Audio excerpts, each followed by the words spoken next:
Hi, I'm Phil Brock. Since Amy got right into it, I will too. Retail on the side street, I think, is unacceptable across from residential units. So your retail could slide around, but it has to stop before it hits the residential across the street.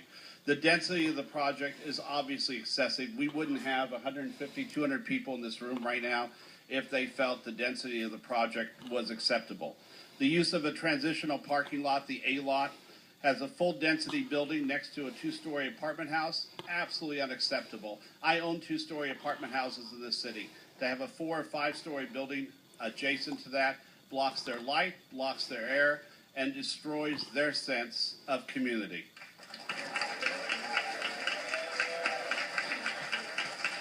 We believe in fostering sidewalks. The Recreation and Parks Commission wants to foster places that people can walk, a walkable streetscape.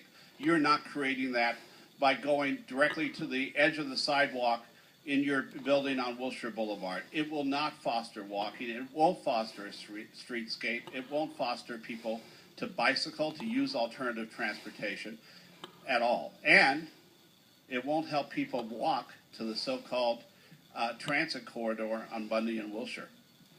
Okay, lack of setbacks on Wilshire obviously is unacceptable. It would be nice. I know you're going for LEED Gold. That's great. But, you know, we're also looking in recreation and parks at green roofs, green walls, other examples of things that will make it a greener building. Intriguing architecture would also help. Having a box isn't acceptable.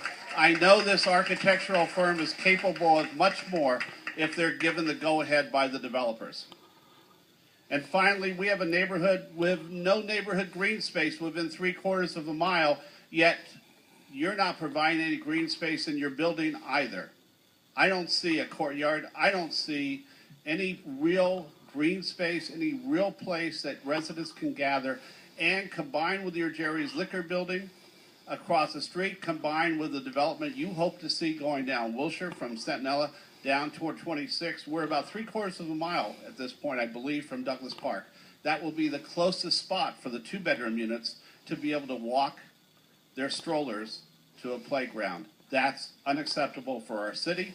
And it's also unacceptable, again, that another apartment house is being built without 3-bedroom units, without the ability for those people who are in those 500-foot bachelors to be able to live in this city and grow old in the city, unless they stay single forever.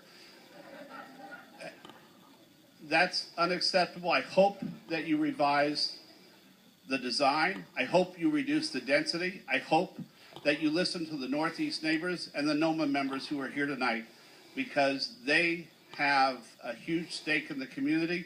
We want you to join with them in having a great stake in Santa Monica.